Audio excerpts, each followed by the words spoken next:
आप देख रहे हैं देश लाइव, देश की आवाज।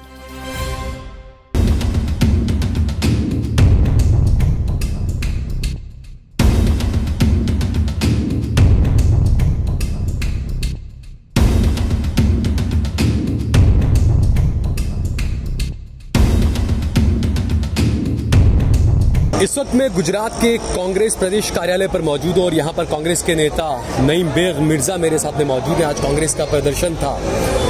देश भर में इस तरह का गुस्सा तो नजर आता है, लेकिन जमीनी लेवल पर उतरने के बाद, जमीन पर उतरने के बाद आखिर क्या वजह है कि वो मजबूती नहीं आ पाती है विपक्ष के जो प्रदर्शन होते हैं उसके अंदर। देश का माहौल जिस तरह का बना हुआ है, संसद का सत्र भी दोबारा शुरू हो चुका है, कई अहम मुद्दे हैं।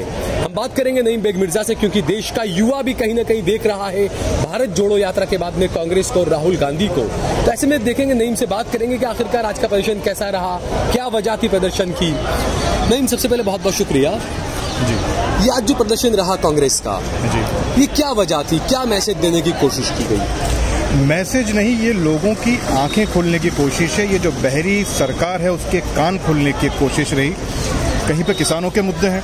अभी आपने देखा बेमौसमी बारिश हुई, उसके जो नुकसान हुए उसका खामियाजा क्या किसान अकेला भुगतेगा? क्या सरकार की कोई जवाबदेही नहीं?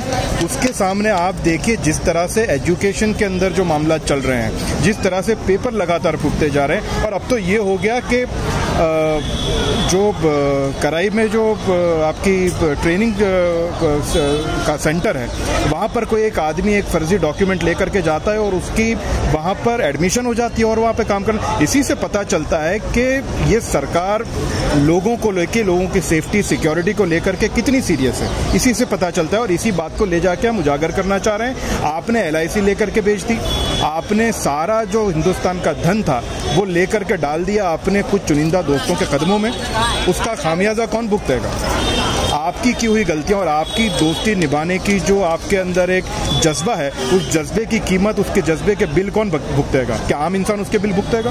हम इसके लिए रेडी नहीं है, कांग्रेस पार्टी इसके लिए रेडी नहीं है, और हमारे साथ जितने लोग जुड़े हुए हैं वो भी इसके लिए रेडी नहीं है। तो नहीं, आपने जो बातें बताई बिल्कुल उस जमीनी जो आम आदमी है उससे जुड़ी हुई बातें हैं। ये LIC का मामला है और जो दोस्तों को दे दिया गया तमाम चीजें। बिल्कुल। लेकिन आखिर क्या वजह है कि इतने जनता से जुड़े हुए मुद्दे उठाने के बावजूद वो करंट कांग्रेस पार्टी नहीं पैदा कर पा रही है? क्या वजह है इसकी? करंट लोगों को जो, माफ कीजिएगा आपके अलावा की बात कर रहा हूं, लेकिन मीडिया को भी कहीं ना कहीं अपना जो चश्मा है अंधभक्ति का उसको उतार करके, गोदी मीडिया जो है उसको वो चश्मा उतार करके देखना पड़ेगा।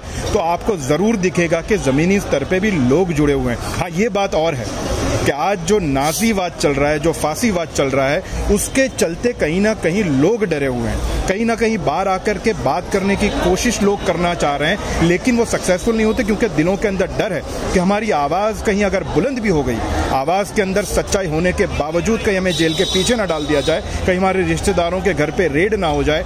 छोटी सी छोटी बात के अंदर, छोटे से छोटी अगर कहीं आप अगवाई करते हैं तो आपके घर ED की रेड हो जाती है। बिल्कुल। और बड़े से बड़े नेता को छोटे से छोटे केसेस के अंदर उसका शोषण करके किया जा रहा है। तो ये सारी चीजें इस वजह से कहीं ना कहीं इस सरकार के सामने जिस तरह से प्रतिभा लोगों का आना चाहिए वो नहीं आ रहा। अच्छा, दूसरा, पहले ये अमूमन ये रहता था कि भाई जो अल्पसंख्यक हैं, जो दलित हैं, उन्हें ही डर रहता था अपनी सुरक्षा का, लेकिन अब आम हिंदू के अंदर भी वो डर नजर आने लगा है। व्यापारी है बड़ा, लेकिन वो भी उसके साथ में गलत भी हो रहा है, लेकिन वो कहने से बचता है, डरता है।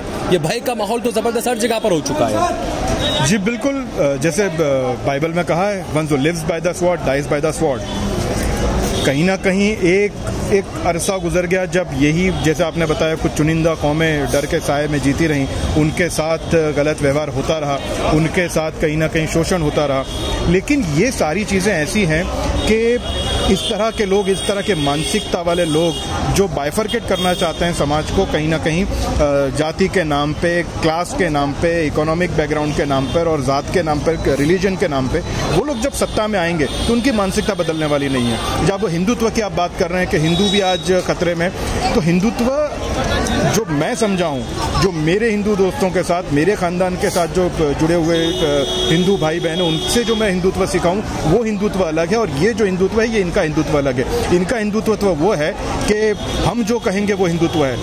धर्ममति ब्रह उत्कृता, धर्म अच्छे मति से उत्कीर्ण होता है, ये हिंदू धर्म ये कहता है, लेकिन वो अच्छी मति तो इनके पास है नहीं। अब क्या कीजिएगा। वो सावरकर का हिंदुत्व अलग है और देश की भारतीय जनता का जो सनातनी धर्म है वो अलग है, असली सनातनी। बिल्कुल, बेशक बेशक, मैं ये पूरे जिम्मेदारी के साथ कहूँगा कि आज मेरा मुल्क का हिंदू, मुस्लिम, क्रिश्चियन, सिख, ईसाई सारे लोग, उनके दिलों के अंदर एक दूसरे के लिए कोई द्वेष भाव नहीं है।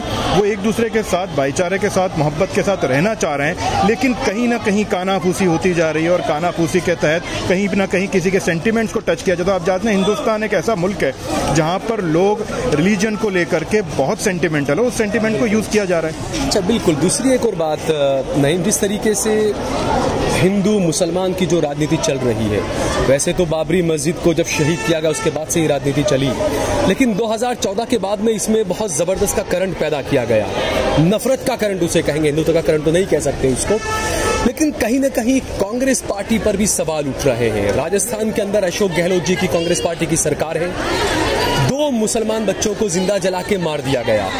एक पंचायत होती है, हिंदू महासभा की कुछ पंचायत होती है, हिंदू सभा, और वहां पर यह ऐलान किया जाता है कि अगर पुलिस पकड़ने आएगी आरोपी को तो पुलिस अपने पैरों पर वापस नहीं जाएगी। लेकिन उसके बावजूद भी राजस्थान पुलिस की तरफ से भी कोई ऐसी कंप्लेन या कुछ इस तरह की कार्रवाई नहीं की, कुछ पंचायत करने वालों के खिलाफ भी कहीं ना कहीं जो दबा कुचला वर्ग है उसमें भी संशय पैदा हो रहा है कांग्रेस पार्टी को लेकर। जी नहीं, बहुत सारी जगहों पर हो सकता है कहीं अलग इंडिविजुअल कैपेसिटी में अगर किसी ने कहीं कोताही की हो तो ये हो सकता है, लेकिन हमारा नेतागण वो गुजरात के हों, राजस्थान के हों, छत्तीसगढ़ के हों, पंजाब के हों, हिंदुस्तान के किसी भी कोने के हों, उनके कंसेप्ट बिल्कुल क्लियर हैं। कांग्रेस पार्टी का कंसेप्ट बिल्कुल क्लियर है। हम बिल्कुल एक सेक्युलर पार्टी हैं, सेक्युलर सोच रखते हैं, सेक्युलर विचारधारा पर चलते हैं और उसको डिफेंड करने के लिए, उसको प्रमोट करने के लिए जो कुछ हमसे बन पड़ता है वो बिल्कुल करते हैं। अच्छा, दूसरा, अमित शाह और नरेंद्र मोदी कर्नाटक के दौरे पर थे, बड़े बड़े बॉर्डर होर्डिंग्स लगे थे, वॉशिंग पाउडर निर्मा। कर्नाटक में चुनाव है, कई राज्यों में चुनाव है, तो ये वॉशिंग पाउडर काम करेगा आगे सारा था, क्योंकि बीजेपी के नेता साफ खुद कहते हैं, सांसद, कि हम बीजेपी में इसलिए हमें ईडी का डर नहीं है। तो ये वो वॉशिंग मशीन है। तो आप देख लीजिए, आप जब उनके क्या नाम मुंह से अगर वो खुद कह रहे हैं तो आपको बात माननी चाहिए, फिर उनके जिम्मेदार लोग हैं। ठीक है, चलिए, बहुत बहुत शुक्रिया हमसे बातचीत करने के लिए। Thank you so much.